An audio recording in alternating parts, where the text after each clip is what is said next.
is happening, everyone? We are back again, another episode. It is episode 39, and we do have a special guest in the studio, if you like, our kind of virtual studio this week. Tony is probably off having his first early training sessions. Made that move to St Mirren in the window, so good luck to Tony. But our super sub this week is Gator Guy. How are you doing, sir? Good to have you on. I'm so delighted to be here. Much like Laird last week. Always a thrill to be on with you guys, and one of my favorite pods. So happy for the invite. Thanks, guys.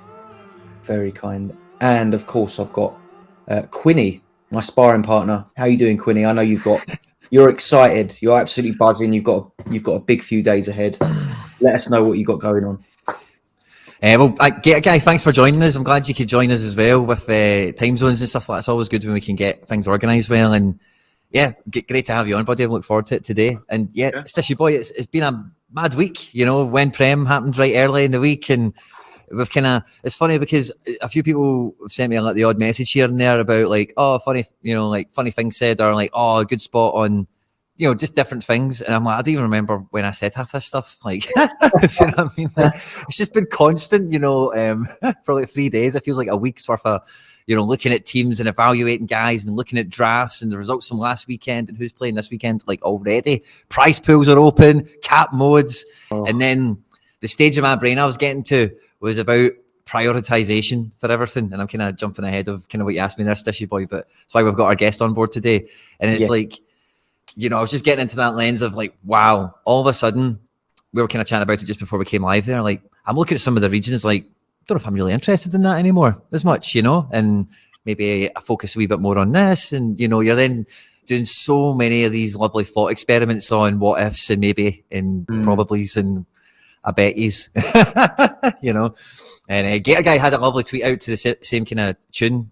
So that's obviously who better to come onto the podcast and talk to us about the reprioritization that we're all going to be going through, like over, the real kind of discovery over the next kind of month or so, but particularly this first game week, because no one's going to have any clue what to do, what's optimal. Very true. So on that note, actually, Quinny did message me in the week, and I know exactly the tweet he's talking about. So Gator Guy, you actually fired out a tweet. You've kind of already figured out in your mind, at least for now, what you're going to be prioritizing. Now all these crazy cap modes have opened and things are getting shrunk, and now we can finally see what the prize pools are. Right. So yeah, if you want to jump straight in and kind of like give your thoughts on what you're going to be prioritizing, be great to hear your kind of thought process. Yeah, I think too, like so the funniest thing, I shot that out, had the kids early in the morning and just like thinking about it. And then, I love being friends with Sean PSU fans, because you'll know immediately when he's up and if he disagrees with you, because you'll get a message like, nope. Yeah.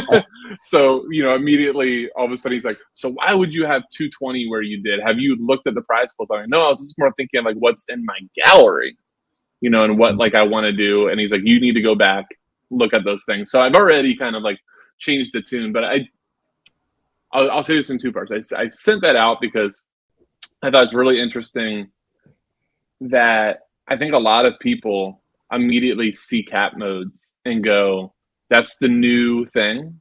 I'm going to go there, and don't actually like look back through what you can win or what you necessarily need or what suits your gallery the best. And now more than ever with all these modes, and I don't know about you guys, I have a fairly big gallery, but I don't have a big enough gallery to play every competition out there, even just in the rare spectrum and the rare pro spectrum. I still am not going to be able to fill out everything. So with the fact that you can't play everything, you need to decide what you can play, and specifically with your top guys, where are they going to go? Like I've got like a Tadic, we were talking about before. I've got a Bakasetis. I have, Teddy Tuma, super rare, Teddy Tuma, rare, like some really good players. I feel very fortunate to have some really good guys, but now the pressure becomes, where do you put them? Yeah. I find it quite intriguing actually that you do already have a rough idea of where you're going to go. I'm kind of with Sean on that I don't have a I still don't have like an order. I've been trying to figure out what I'm doing, even just like this Friday's first kind of entry. I keep going back and forth in it. I can't work out if I've got the biggest problem I'm finding at the moment is I've got quite a lot of super rares, but what I've realized quickly is, I have a lot of super rares, but a lot of them are not playing just yet. You know, they're in Asia, they're in America, they're in the regions that haven't quite opened up yet. So I struggle a little bit with cap 240 in super rare this weekend. Another issue that I have is I forget until I started like putting my lineups together for the weekend that having like I've got 2 uniques that I can use at the moment as well in either Challenger or U23. And if I go into cap mode, I'm kind of losing the utility of my Levitt or Seco unique. So I have what I thought I was going to be doing. I thought, capped. When I saw the prize pools, I was really pleased to see that the cap mode is pretty much the same as the All-Star prize pools. So, you can try and hit that threshold, but you can also still win an Mbappe or a Haaland if you hit the top, star prizes in those. Or a Foden. Yeah. Or a Saka. Exactly. Yeah. All of these a bench amazing guys Foden. are there now. So I'm very tempted by a cap mode, but I'm not at all happy with the lineup that I could field in cap 240 in super rare straight away. I don't think I'm going to be in there this Friday, and I thought I'd be good for that every week. I thought, yep, I've got the pieces, but it's those goalkeepers, man. You need the goalkeepers for these cap modes, and I'm definitely a bit light on goalkeepers in limited and in super rare, but I think I should be good for cap mode 240 in rare. I've got a few goalkeepers that are playing that. I might not target a region, but I reckon it's going to change week on week for me. I don't think I'll have a specific game plan. I still feel like I lean towards U23 if the fixtures are good for me, just because I think I've got a lot of the higher powered cards in that sort of area. But the rest of it is kind of open season, like every week, I think. What about you, Quinny? Where's your head at with all this at the moment? Well, I'm the same as yourself. Like, I think the goalkeepers is like, the real, it's more than ever before, the absolute gatekeeper. Like Gator saying, like, no, very few people can cover, I love the way you put it, cover that spectrum across rare or across, I suppose there'll probably be a lot of people that can do it in limited and have a lot of fun in a lot of different fun and interesting ways with guys that they do have in their galleries that are like L15, 48 and some cheeky ones down at 31 for some reason and that kind of idea. Yeah. But at rares and above, certainly, like, no chance are people doing that to any degree of, like, competitive strength is what we've had before. The extra divisions, like, and I know they're not really, they're kind of extra and they're kind of not really, because they replace underdog and specialist. Right. We're not, there's not actually more in a weird way, although it feels that way. It's just that it's just that the prize pools are better and they're much easier to access because you don't need to worry about, of course, the L50 under 40 and all the stuff that we don't even need to bother ourselves with. But it feels that way. It feels like there's more because the reward pools are there and because they've got that kind of better access. And I traded in last week to get a super rare goalkeeper just to make sure, because I've had terrible luck with them, like not to give anyone the tail of the tape, but it's about 5 super rare goalkeepers deep at this point, and it's absolute torture. So I've brought another one in, Vito Minoni, ex-Arsenal, he's now in France. He's covering for Mvogo, who's injured. So I'm only expecting to get a month out of him. But then somebody messaged me in the live chat earlier today and they're like, that German guy Pollersbeck that was at Leon's bench, apparently that he's moved to that team on the window. And I'm like, for God's sake, man, I just got this guy in. And hey, Quinny, I need you to... But he played well, man. Well, so I want you to make sure you don't buy my super rare goalkeeper. I just don't want your luck. So do not get any ideas about Eloy Aroon, please. It's every time I try and cut a corner and get a cheap one, like... I think Craig Gordon, that's just rotten luck, that whole kind of thing, but the other ones of like Viviano get dropped, and then I don't want to go through the whole tail of the tape, there's too many of them, but so I'm hoping Minoni doesn't bite me in the bum. If I can get Minoni onto the pitch this game week, then like I'm not too bored. If I can get 2 or 3 game weeks out of him, that's kind of what I thought is a minimum, if I can get him out there, because I've actually got like, I think my super rare collection is probably similar to a lot of people's limiteds or rares when they're starting out or if they're on a budget. You know, I've got a lot of guys that have got a great story but not got a great SO5 kind of makeup for the most part, you know. And these cap modes suit them to the ground, especially the way I'm looking at each one of them individually. I'm like, he's about to come one, he's got one in the bank, he's overdue one, you know, blah, blah, blah. That fixture's good for him. So I look at the actual, so for like the kind of collection I've got in that sense, like, yeah, the goalkeeper's a real activator, but like cap 240, like I've got no, I'm quite happy with the stuff I've managed to amass in that sense, because I'm looking at it now like a goalkeeper with the amount of guys I've got, and particularly depending on how midweeks kind of lie every now and again, like that's £100.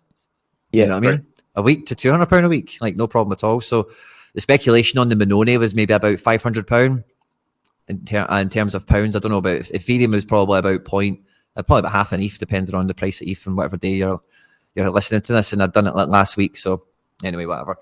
So that was the kind of plan. Was at least if I could get about a month out of him, is what I was hoping for. So I'm hoping that transfer that comes in is, because part of the thing that made me want to do the trade as well, and this is a small tangent I won't dwell on for much longer, right? But Vogo does have a bad injury record, you know, so maybe even this transfer maybe even solidifies that. Maybe they need to. Maybe they don't see him coming back anytime soon or something. I don't know. But anyway, goalkeepers, super rares in particular, continue to pain me and hurt my soul. Yeah. So I was going to say, Quinny, I think you kind of hit on a couple of topics on like the tournament choice, and so did Stitch, that I was like pulling up as you were saying it. So like, I think where this is also interesting is you can kind of prioritize like what you think is going to happen, but then I do think like fixtures, you know, like strength of fixtures and what you have available ultimately like should decide where you go with it. So like, you know, Quinny, you know, having his super rares that he's like admittedly saying, you know, I don't think they're competing and winning all-star type of thing, but they might be really good to grind in 240 because some have low points capped. That makes a lot of sense. But like if you have like studs, like if you look at the difference between all-star super rare and this is kind of where Sean is going with me, and cap 240.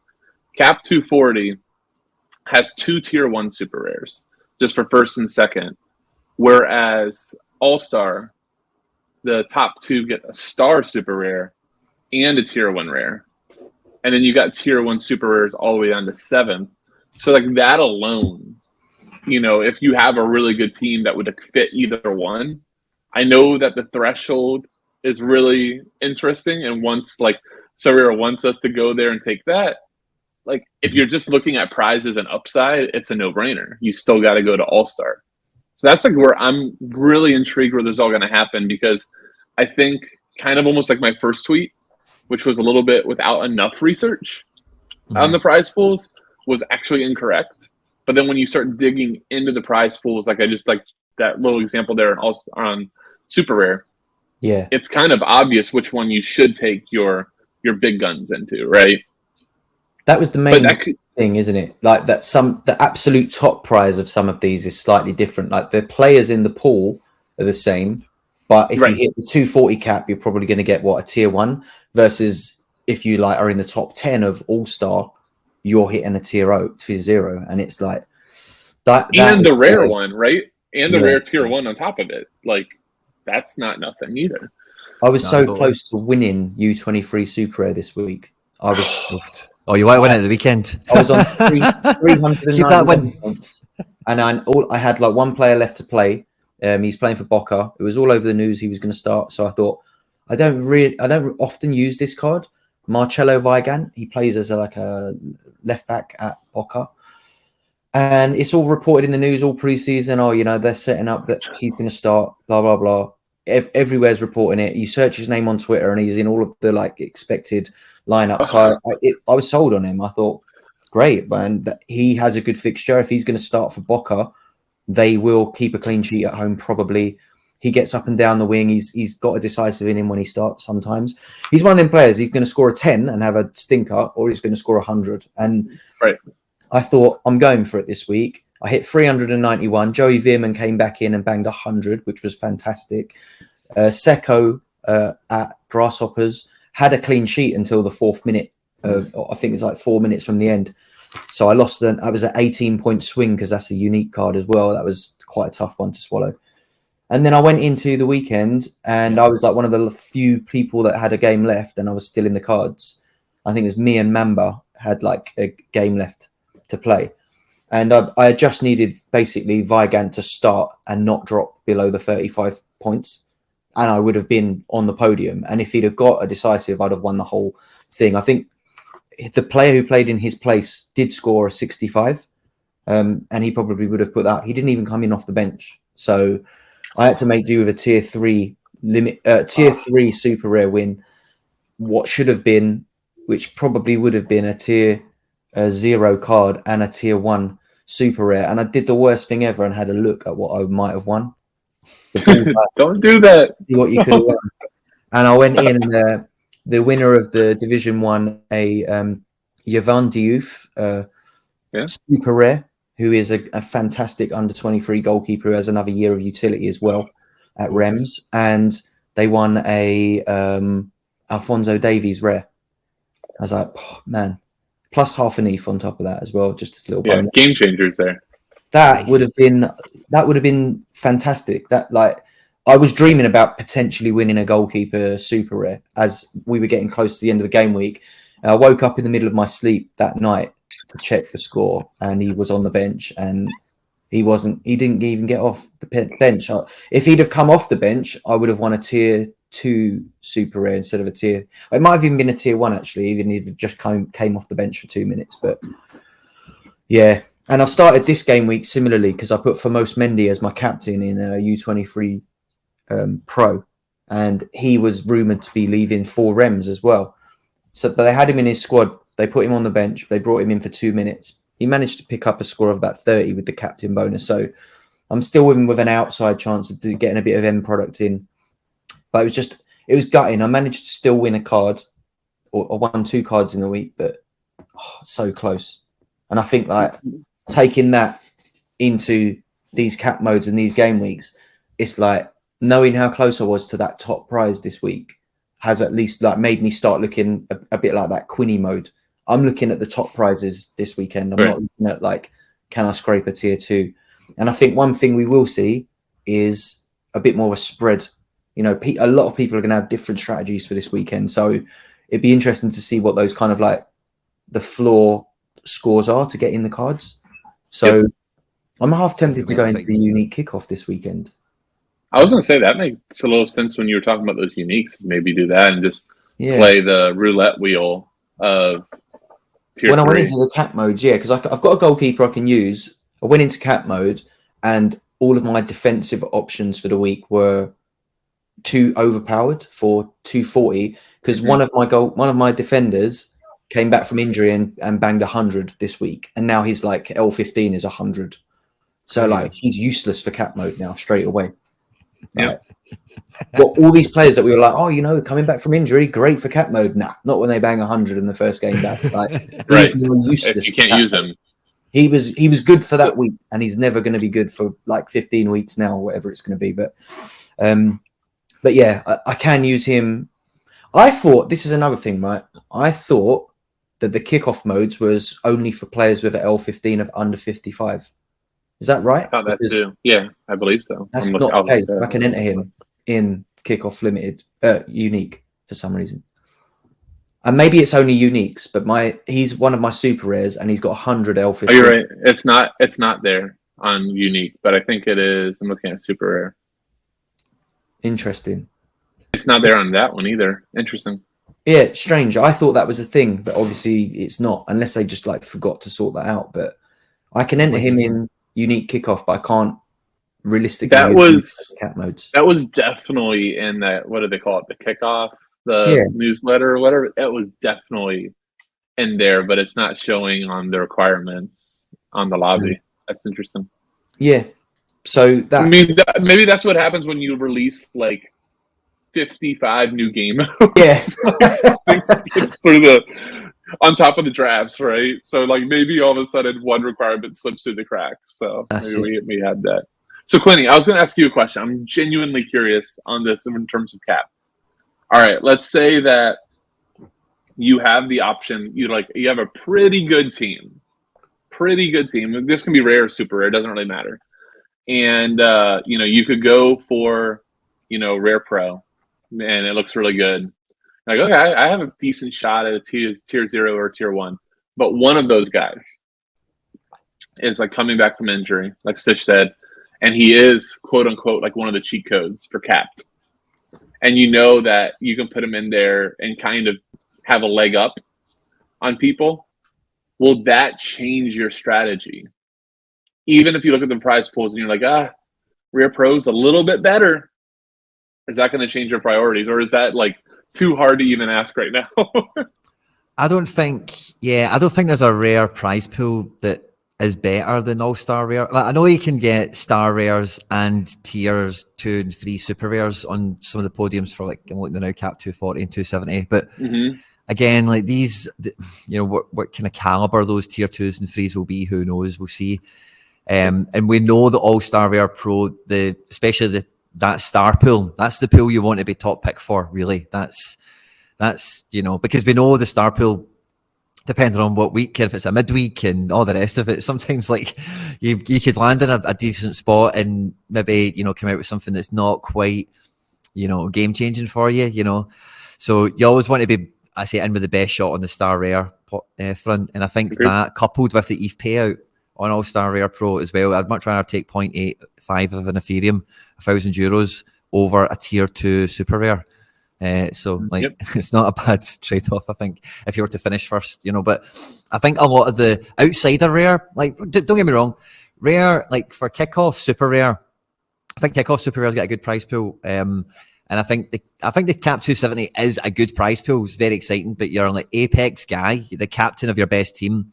I don't sling him in here, that doesn't replace that for me, to answer your question. But like at like limited level, I think that might be different, because at limited level, winning a tier 2 rare, you could get really lucky with that. Like a tier 2 rare could be like a good backup young goalkeeper that always sells for 300 quid or something. Or, there's a lot of good possibilities out of tier 2 rare on top of the star limited that you would collect, and could be useful in market as well as in your own gallery to maybe have an earth shot again next week at going at something better. So I think the limited cap modes are maybe a little bit maybe the exception, because I say tier 2 rares, I don't know if there's any tier 1s ever available, but certainly tier 2s you can get lucky, man. I've had some great tier 2 wins over the years. I love that answer. Because I think that's exactly where I've landed, is that like All-Star Rare Pro, I'm always going to set first, because that is like the best. If you have like a couple super rares, but not enough to be like all-star super rare podium worthy, I think All-Star Pro is the best prize pools really on the platform. And even if I have Teddy Tuma, I have a Teddy Tuma super rare, my best card in my gallery probably. Even if he's sitting on a 0 and you're tempted to want to go into a cap mode, like that card is always going to be an All-Star Pro card for me, because that's where he can win me, like you said, like the highest upside.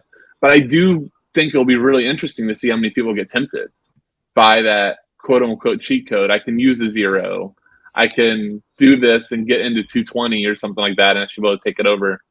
I think that's what I'm like most intrigued by.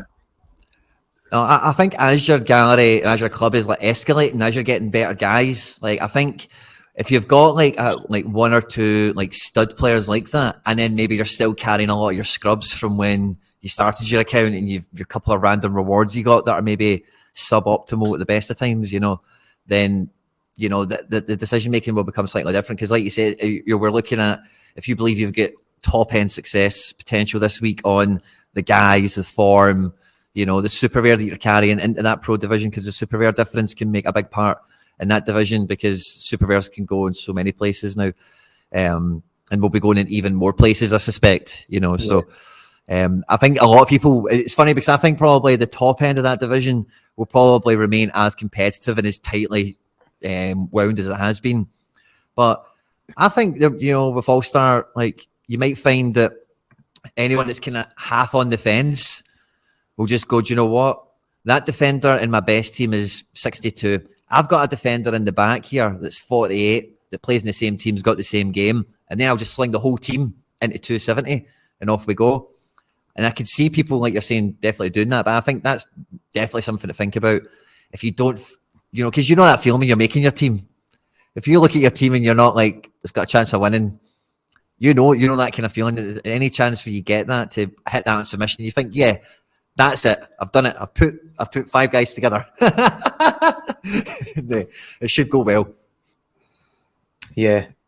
Oh, do you know what? Like now, just listening to you both speak there and talking about limited kickoff and unique kickoff, and I just had a little look at like what the unique kickoff prize was last week, because I had a little look at it the week before and it was half decent. I'm not blown away by the unique card that was won on the weekend, the 2 uniques that were won.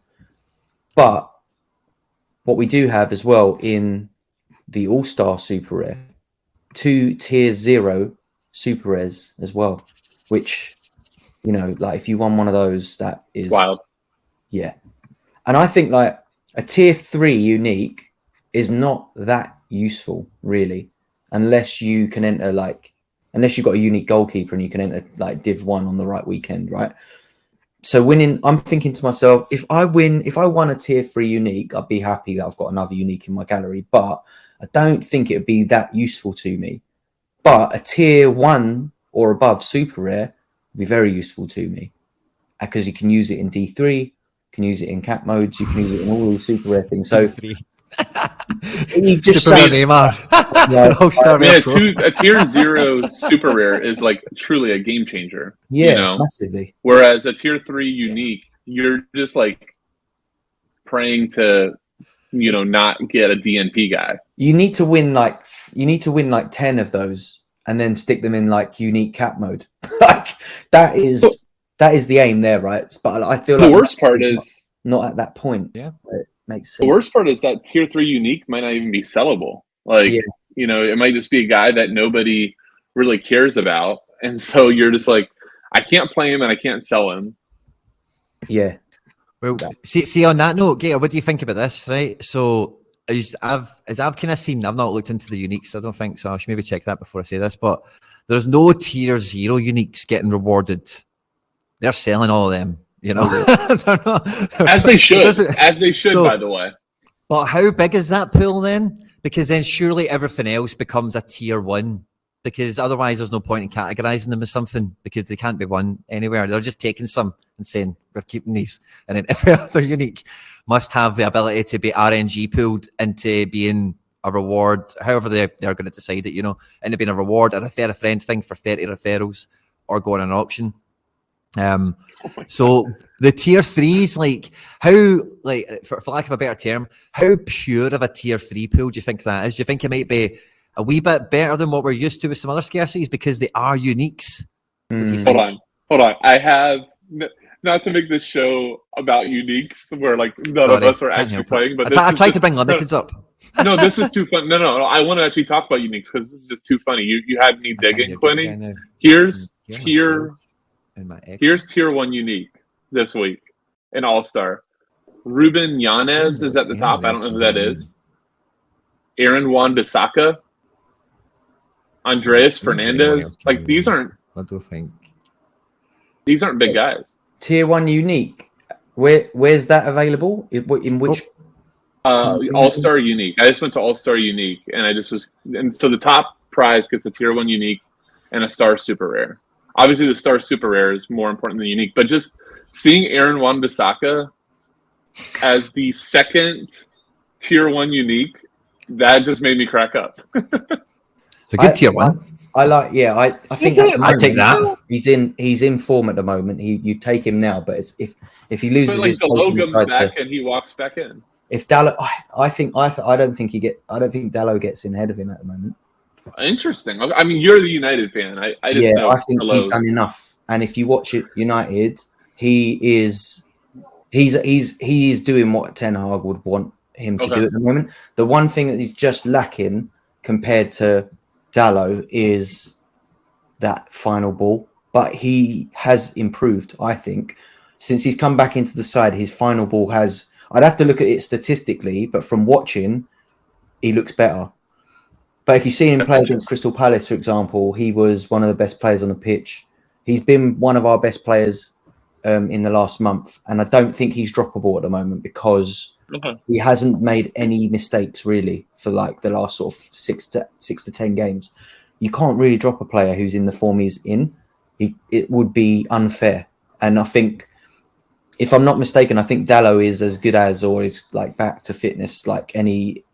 I think he's soon. I'd have to check. I don't think he's far out of the team, but I don't think Wan-Bissaka will lose his place at the moment. Okay. Yeah. So maybe a bad example. It's funny though, if you scroll, bad example, but if you scroll over to super rare tier 1, Wan-Bissaka is like 20 in the 20s versus, in the unique, he's second. So, I mean, just in terms of like watering the prize pools, you can see to Quinny's point, Sorare has to pay, how much is it they're paying a year? 30 something million? They got to pay that bill back. So, yeah. It makes sense for them to save the uniques that are going to garner the most money that they can try to pay back those bills, in my opinion. So, yeah. I think I think they'll be all right. You know what? Yeah, they'll do fine. But hey, man, 30 something million. I think, what was it?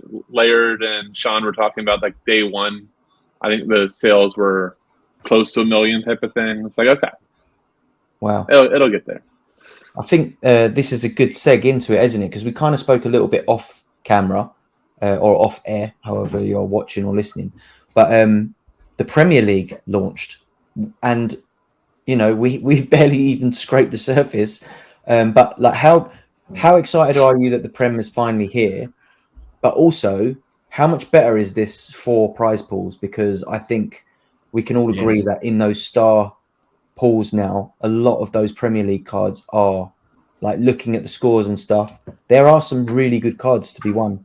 I don't know if I'm going to be dipping into the market for any just yet, but I would love to win some. Well, I'll say this. See, two of the cards I was the most excited to get from the Premier League, because I'm for anyone that listens to me talk long enough that I'm a Man City fan, is Foden and Bernardo Silva. And I don't see, they're not even going to be in the star pool. They're pretty rubbish, So what will they be? Tier 1s? Imagine tier 2, Bernardo Silva. That'd be, so like, I'm more kind of excited from that point of view. Like, I think, like, because SO5 comes into it, market value will come into it as well. We know that's the kind of basis of the price pool. So, like, as much as everyone wants Prem cards, they're not all star tier caliber, on SO5 metrics. The market value they can't throw them into star tier, because their L15 is 42, or whatever. So I'm excited from that point of view. I didn't think of this like you just were talking, Quinny, and I wonder how much value that is too for the platform. That, like, think of all the times that you guys have won like a tier 1 through like tier 3, and the guy pops up, and you're like, I don't know who this guy is. Like, and then you immediately go on Sorare data and like, oh man, he's actually good. I think that there probably is some value by the fact that a lot more people are going to get rewards that are like, I know exactly who that is. Maybe he's not like the household name, but if you're a football fan, Michael Elise comes up from Palace, and I would just be like super hyped. I think that guy is a superstar. Versus, maybe someone similar caliber pops up in Ligue 1 for me, and I'm like, I think that's the guy that I know, but I haven't watched Ligue 1 in over a year. Oh, it is, and then you're on YouTube watching highlights versus like Elise or just insert any other, Prem guy, and you're like, I've watched him on a Saturday morning. I can easily go watch him on a Saturday morning versus having to find some random stream to like maybe go watch my guy. I think that there's a lot of value behind that. That's a good point. Another thing it might do is push some of those kind of like borderline star tier cards into tier 1 and tier 2 in the all-star modes, because we've got that much of an abundance of like big scorers now in the prize pool. And it'll be really good for the midweeks as well, I think, having that many more cards, obviously with European competitions, all of those Premier League players now in the, if I remember rightly, the way that the sort of prize pools and everything works is it's a little bit to do with how many lineups could potentially be entered that in that game week, and then that dictates how many prizes. And the fact that they're midweeks now, we're going to have like another sort of six, seven teams that are in action in the midweek, either in the Premier League or in Europe. I think that is going to trickle down into the other pools, and not necessarily in the other pools, but it just means that some of those like tier 1 challenger cards will be like a tier 2 maybe in the all-star pools. Great point.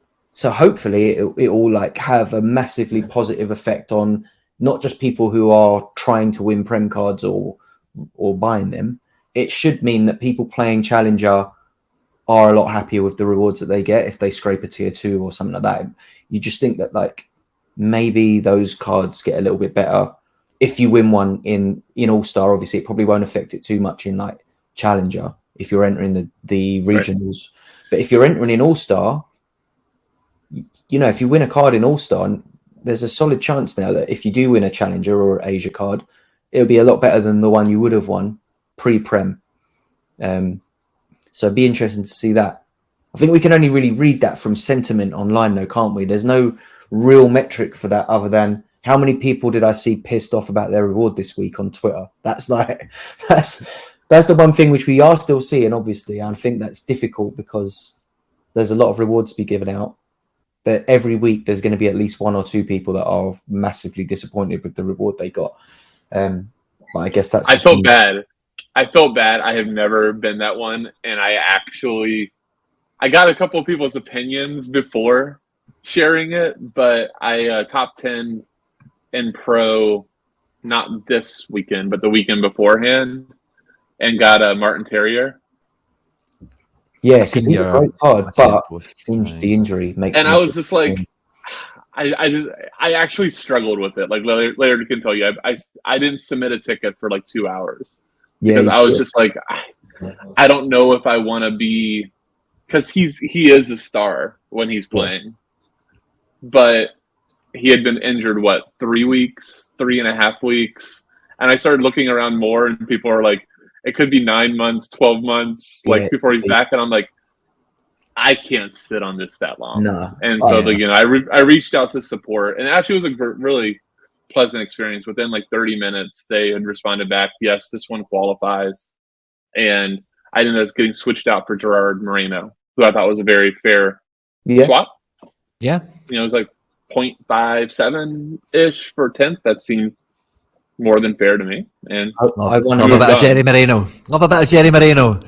I sold him, so I haven't got a chance to love him. But I won him. I don't have chance.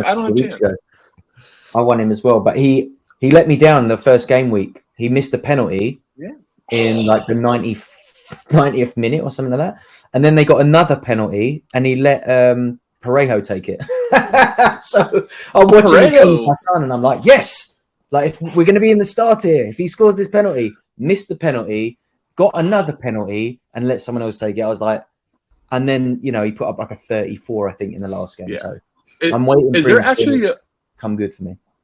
Is there a worse Sorare experience, by the way, than like when you're watching a game and you're pretty sure you have the PK taker, and you're just watching, and I know you guys have done this. Don't even dare say you don't.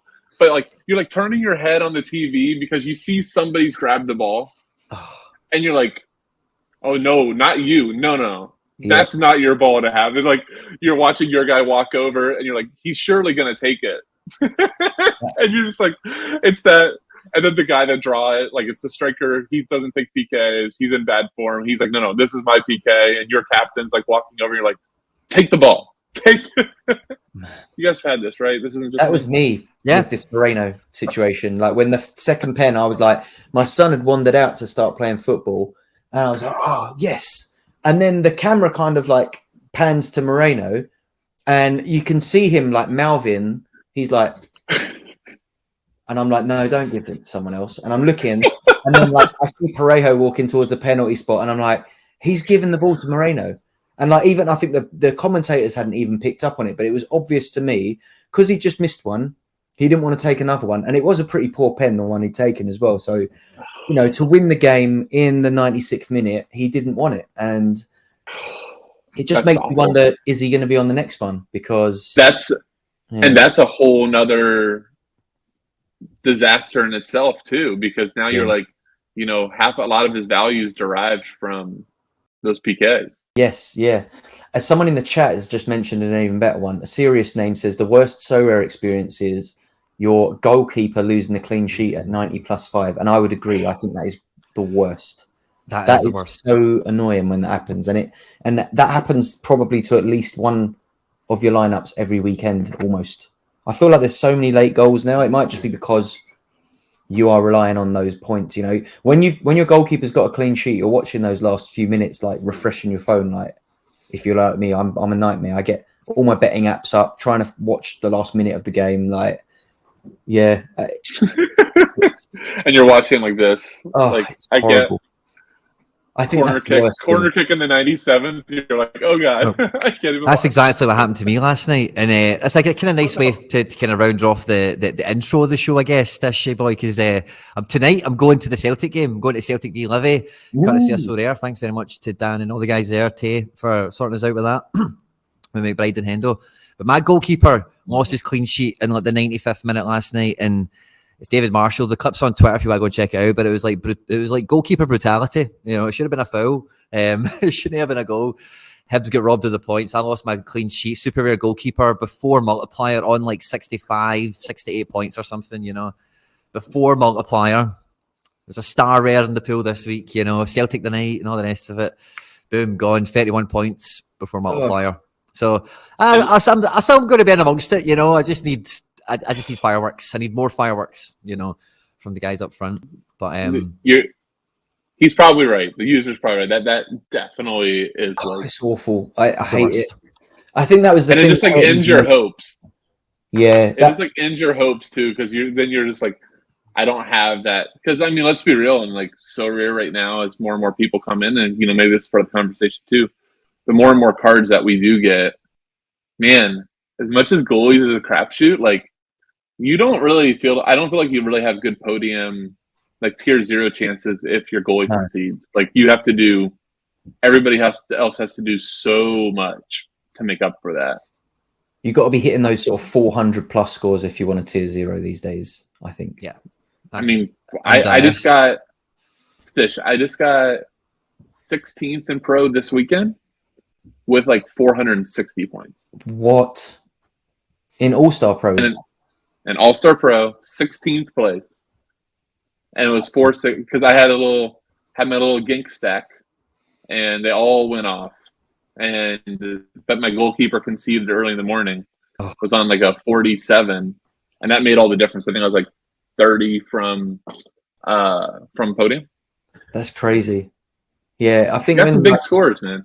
Sorare Data did the last update, and you can see like your kind of like your best game weeks, and it still throws me that I scored over 500 in one game week and didn't finish first. It was like that rare limited. I came in I think it was Challenger Pro, if I remember rightly, and I hit a 502 score, and someone beat me by a point.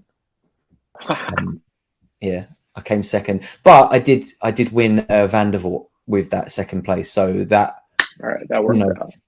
A perfect prize for me. I think first place won Jota, which was worth more money at the time, but I think Vandervoort's better to have now for sure. Yeah, I think especially for me with a U23 gallery that has a lot of aging keepers, that one keeps me in the mix for a bit longer. So yeah, I kept him. I'm glad I did as well, because I think I might have listed him up at the time, and I didn't get any takers at the price, but I think people would bite my hand off for the price that I was listing him now. But especially, isn't it funny how that works? Yeah, it's worked out definitely for the best. So I think I have a few.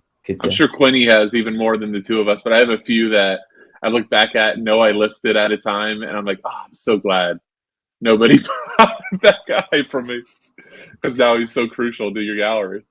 Yeah, I've definitely had a few of them. I literally, you don't expect someone to just snap.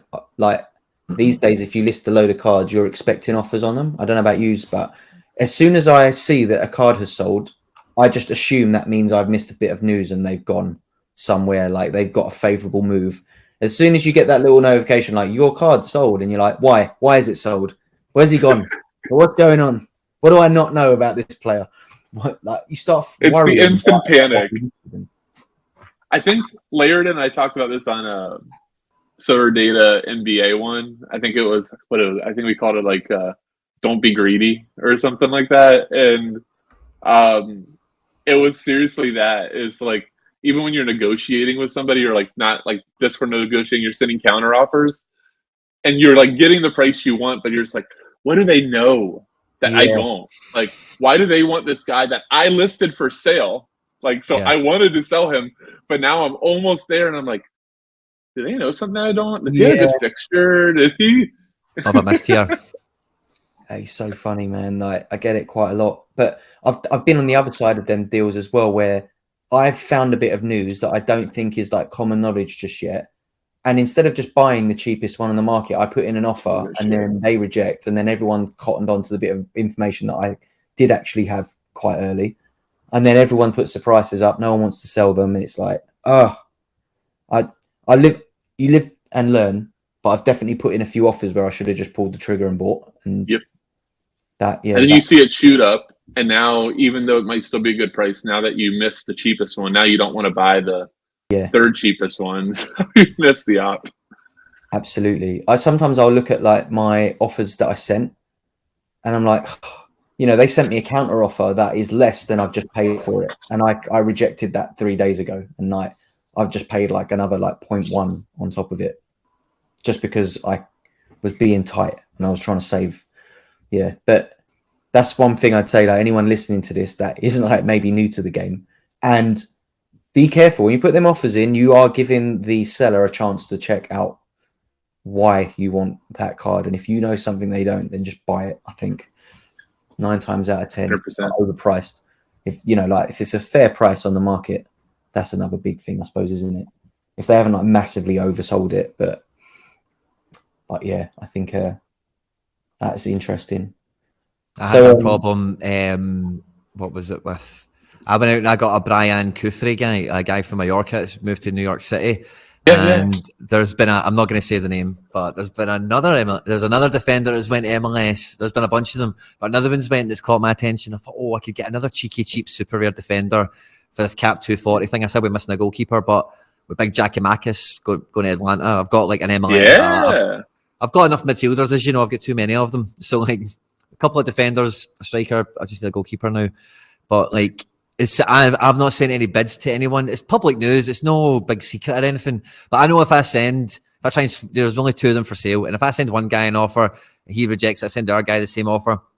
Both of them are going to wake up the next morning and double their price and sit there together on the floor again with no one else interested, probably, because it's just a wee hunch I've got. That he might work out over there, kind of thing, And then I've done myself out of being able, because the price are listed for, not too far off. Probably what you'd hope in a fair market anyway to get for it if you're selling it yourself in reality, So, there is that kind of fine line you're always kind of dancing on, but you need to have dry powder, for those kind of moves, is my point. Trying to dip your toe in the water, all the fish gone, it's not happening.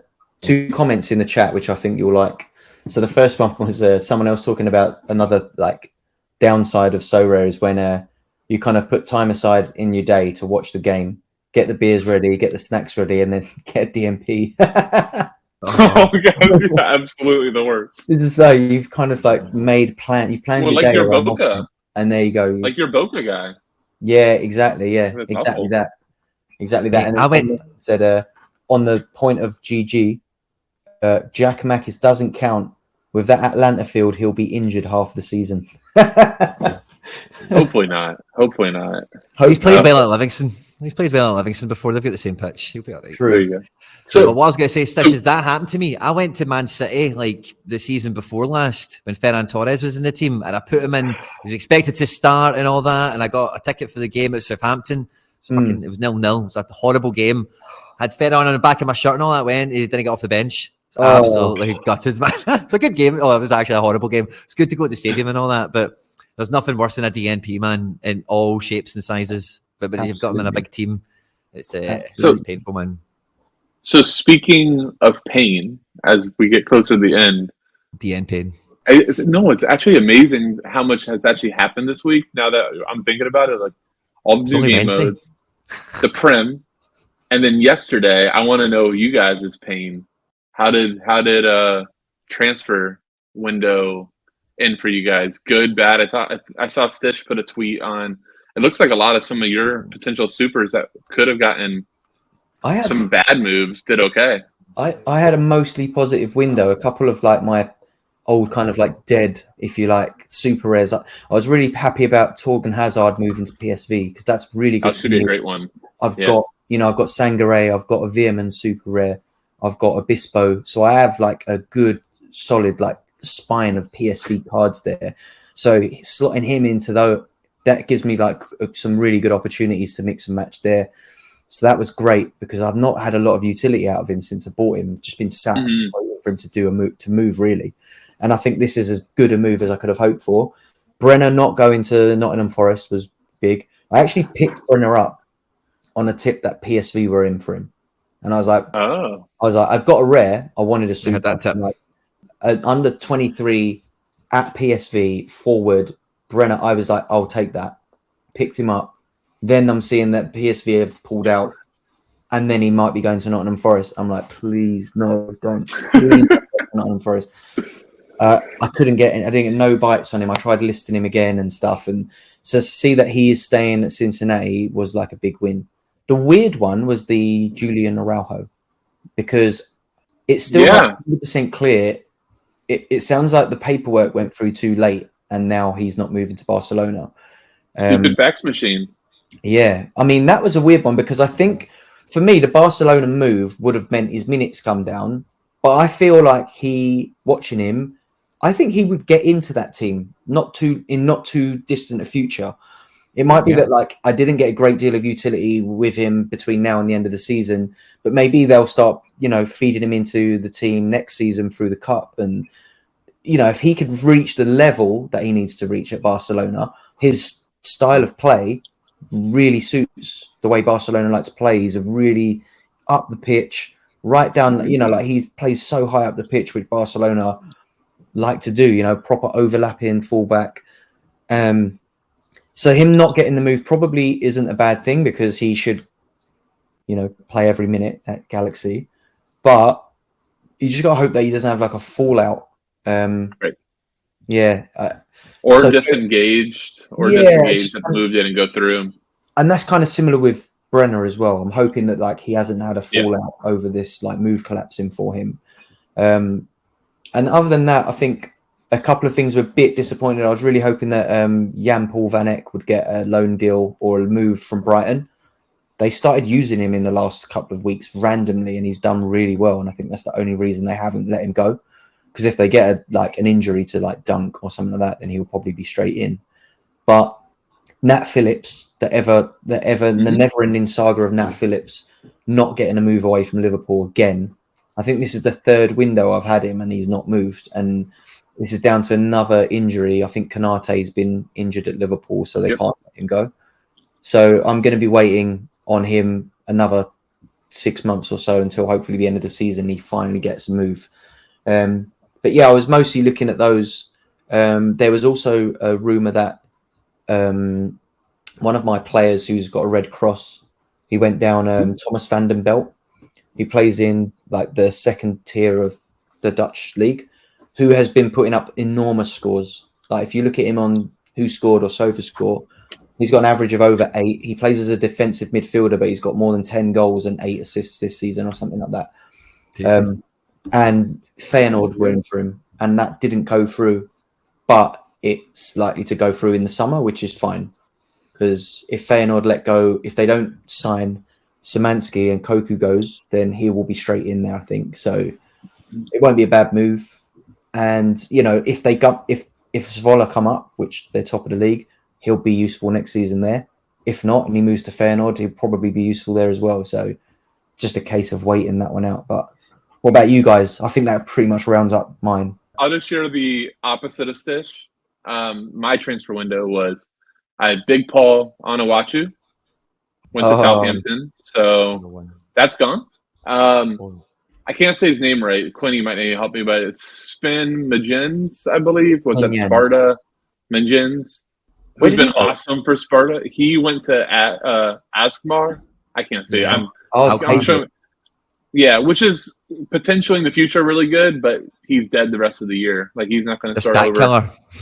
Yeah, he's not going to start over Klaas or Reindeers or Reindeers. A lot of people have been stacking Sparta, and that Mignan he's been a powerhouse part of it. You know. Yep. So he's gone. I had Orsic get taken to Southampton early. So I don't like Southampton at all. I'm like Quinny. Bad juju to. That'd be great. Southampton. I don't like Southampton that much. I don't know that well, the problem, Stitch, I was thinking that, and I'm like sitting there and thinking to myself, okay, well, these guys might be going to the championship, but then you've got to worry, like, for Paul, they spent $21 million on him. Is he now one of the first guys to go when they get relegated and lose all that money? Like, do they immediately have to sell? I agree. Sean was like mentioned that to me. Like, Orsic was a pretty small amount, but he didn't even get off the bench in a cup game. There was 5 subs ahead of him, so he seems dead. And then I have Christian Eriksen, who was at 3-4 months. So yesterday was not. I'm like, I literally the only move, and I saw Quinny, me and you are sharing one potential positive move.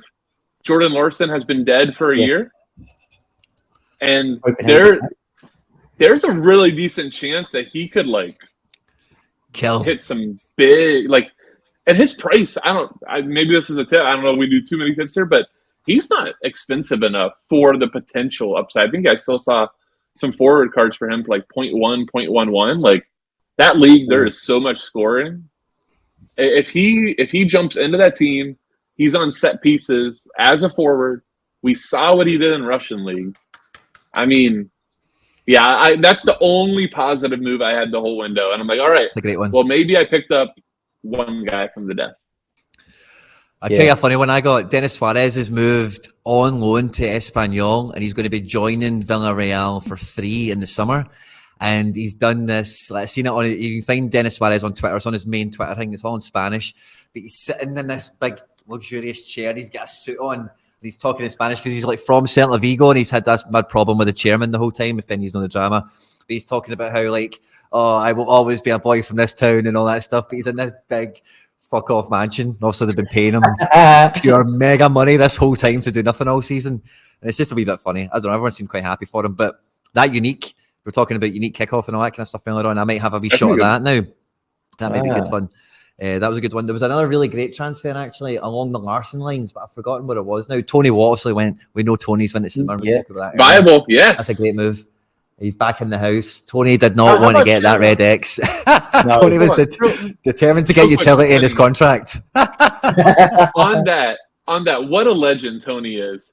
He tweets, retweeted the welcome to the club, and he's like, SO5 utility. I'm like, what a legend. What a legend. If you were a professional footballer, you would be counting every touch of the ball in your head throughout the game, I'm sure. And I absolutely love that he thinks that way. It's so cool. Yeah, I'm pleased for him. I'm sure he'll be getting more game time there, and hopefully he can start putting up some big scores. I know a lot of people that listen to the podcast are holding his cards as well. So we'll roll on the Tony train. Hopefully he can get amongst the goals straight from the off. But good, definitely a really good move for him. And I'm just looking now that if there was any more that kind of happened. So there was another one actually for me that I forgot was Lokonga, who has gone on loan to Crystal Palace from Arsenal. And saw that. He's been pretty useless for me. I've held on to him because I was so impressed with him at Anderlecht when I had him. So he's been in my gallery, one of my longest holds. So I've got that 9.5% on him. So I'm really hoping. There's spots in Palace for him. I mean, that midfield has been a revolving door. It's like Will Hughes, Milojevic used to be locked in, and he doesn't play anymore. They have Schlupp in the midfield. He can absolutely slot in there. I think he'll see some minutes there, definitely. I went to watch Palace the other week against Newcastle, and they just lack a little bit of creativity in that midfield. That I think Doucouré is really good as a defensive mid. I think Eze is fantastic. He needs another. They need another in the middle, and I think hopefully Lokonga can fill that. They also got a Hamada from was it Stuttgart, I think, and similarly there, I think he's like more defensively minded than Lokonga. Lokonga's a little bit more of a creative spark, but Crystal Palace having players like Elise, Zaha in those wide areas, and Edouard, Ayew, I think Lokonga could unlock something there. So it'll be really interesting to see how he gets on. But that's definitely another one that I forgot to mention, which is an interesting one that hopefully will be a positive for my gallery. It will definitely be a positive for his price, I'm sure, at the very least. But I'm not looking to move him on. One thing I did want to touch on as well, actually, is one thing I noticed messing about with cap modes and stuff for this weekend. Obviously, the Prem is there now. Champ Euro is going to be a hotly contested division again.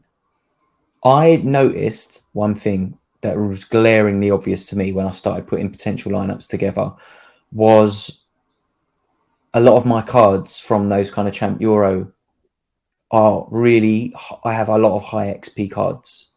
I've got a Di Lorenzo on a 10%. I've got a Musiala 9.5. I've got a 10% Cruz. I haven't played Champ much at all because I felt like you needed stacks and stuff like that. I don't think that the stacks are going to be broken up by cap mode because I think a lot of the people that have those big PSG stacks and stuff that they load into those have enough cards that they can probably do this similarly in cap modes.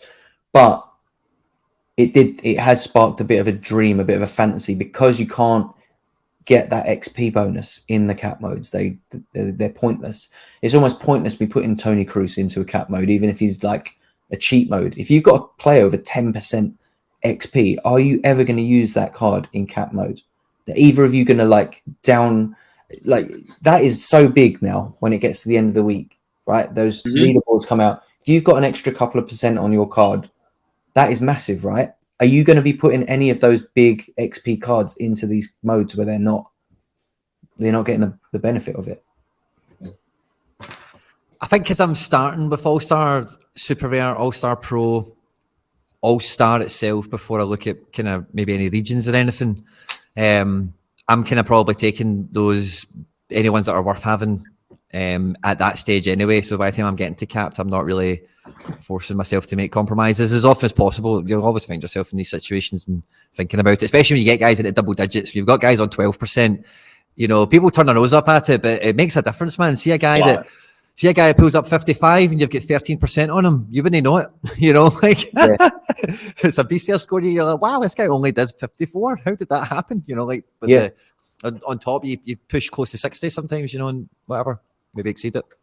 That's true. In 70s and stuff, that's kind of where it's most impressive once it gets quite high, and that bonus is like 8 points worth or so, give or take. Yeah, I agree with you, Quinny. I mean, I think for a lot of people that with like some more superpowered cards, if they fit in the better modes, and you're going to put them there, and you're going to kind of be towards your ending.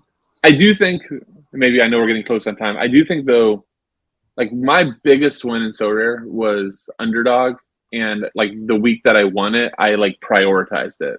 Like I went out, it was like the first lineup I made because I realized that people weren't prioritizing that. And I had much smaller gallery than I do now. So I do think that for like us as experienced players that have some, pretty elite cards, like we're still looking at those like All-Star Pros, Super Rares, and putting stuff there first. But this is actually maybe a really good spot for, some newer players in the game or some people with smaller galleries to go. I'm actually starting with 220, or I'm starting. Actually, it probably makes more sense to start with 220 or 270 versus 240, where a ton of people are eventually going to go because of the Thresh. But I'm going to prioritize those, put my best matchups there. I might not have Cruz versus 20th place in the Liga, but, I've got, I don't know the Scottish League well at all, but, mid-table Scottish team, but they're playing the worst team in the league. And maybe he's in a great spot. I can put him into 220, find a cheat code card or something like that and prioritize it. I think that's where I would almost take it more than the XP is like, can you game theory the game? Like, go, nobody else is prioritizing this division. This is going to be where I make hay. I think that's a really intriguing spot for some users that are really trying to get that big break, like that big win to propel you. That could be it. It's a good shout, definitely. I think we'll start to see that come into play massively as well when Russia reopens and like those leagues where they're not. This weekend. Is it this weekend or they're next back? Week? Russia 2-3. I saw Krasnodar, or is it a friendly? It might be friendly. I think they. I think they've got another few weeks yet. You might be right. They are. Those are friendlies. It's March. There you go. They're getting ready. They're getting ready. There's news coming out. There's team news. There's training photos. All the drama's starting already. Malcolm didn't go to PSG. I know many of the people that were very, very, very thrilled to not lose that card. Yeah. Where was Tadic linked to? Tadic got a wee link at the end of the window as well. That was Quinny. saucy. I was sitting outside with my son, and somebody sent that to me after all the other transfer news I had. And Tadic is my best card, or one I won the most with. And I literally just close what's the gift? You close your computer and throw it up. I'm just like, I'm walking away. If that happens, I'm not quitting, but I'm quitting for the day. I can't do it anymore. Can't cope anymore. Yeah. No, I heard some stuff. But yeah, it was Roma. Quinny was the link. Yeah, I need to get. And I'm like, am I going to really have to spend on Steven Berghuis right now? Because like that was like my immediate thought was like, hey, if he leaves, then I have to have a Berghuis. I watched Ajax on the weekend, and I think Berghuis over the last sort of couple of weeks, like he sat on the bench for a game, and then he came off in the last game. I don't think he looks like he's fully fit back from the World Cup just yet. Yeah. But I was really impressed with Bergwijn on the other side. Yeah. He was really good on the weekend. Finally finding his footing, maybe. Yes. Ajax have needed to kick back into gear post the World Cup, and I think this weekend just gone, they started to look a little bit more at it, and they were playing. Got rid of their manager. Yeah, that might have been a big thing. Get that boost. And they were playing on a fake grass pitch. I'm not sure whether or not that suited them, but I am definitely expecting them to kick on against Cambuur this weekend. I'm looking at that fixture as like a banker. I'm looking at all my Ajax cards in my big lineups. I think this weekend that fixture looks nice. But yeah, I'm looking forward to the weekend. Any fixtures that either of you two are looking forward to? Quinny, I know you've got the big one tonight at Celtic Park. But again, to tie in back into the intro, Stishy boy, we've got the game. We're going to Spurs versus City. So we'll be getting live with the Premier League at the weekend. That's on Sunday, so that's probably the biggest game I'm looking forward to. I think all my main SO5 action happens on Sunday as well, so it should be a really actually fun Sunday. Make sure and I'll be out here actually in the fresh air enjoying football with people, so that'll be great. Yes, as well. Did you know that has Europe's biggest bar in it as well? So we'll be able to go and check out the biggest bar in Europe at the stadium. So my full eyes on my adopted team because of Sorare, but Union Saint Gula. Am I saying it right? USG. Yep. My guys, my Teddy Tuma, legendary guy, but I've had very good luck with. I have Morris, their goalkeeper. I have their best center back, Christian Burgess, super rare. Teddy Tuma, super rare. They're home versus Zult, who's near the bottom of the table. USG is awesome at home. I will be tuning into that one, hoping for Teddy to rip off 100 and be in a really good spot for the weekend. Yeah, man. I'm looking forward to it. I think it's going to be a good weekend. Another quick mention as well. We won't go into too much depth, but the little tweaks that they've done on Sorare data in the lineup builder are really nice. A little bit of an indicator. We mentioned it on the podcast with Laird last week, and I feel like as soon as we stopped recording, it was rolled out. So that just goes to show you how quick they actually do roll this stuff out there. He kind of touched on some things that was coming soon, and he said, soon, Sorare data soon. It was literally within an hour of us getting off the podcast, and this was there. And he was like, hey, just letting you know, those cap mode features that we talked about are kind of live if you want to start playing around with them, and they're really good. And I think even the little AAA thing stuff is really good too. It's just a really nice sort. Just a really nice sort. You can just hit that and just see immediately who's in those type of matchups and then start playing around in your mind. You know, I love it. Yeah, it is really helpful. It's been but it also like it gives me like false positivity for the game week when I'm like, yep, my guys got the AAA scores this weekend, the whole team, and they go out and like scrape through a 0-0 or something, and yeah, which is nice if they're a defender. You're the goalie. Yeah, good for the keeper. But gang, I think that about wraps it up, isn't it? We've covered a lot. I think it's been possibly the biggest week in the time that I've been playing Sorare. I feel like new game modes, the Prem coming live, which we've been waiting for.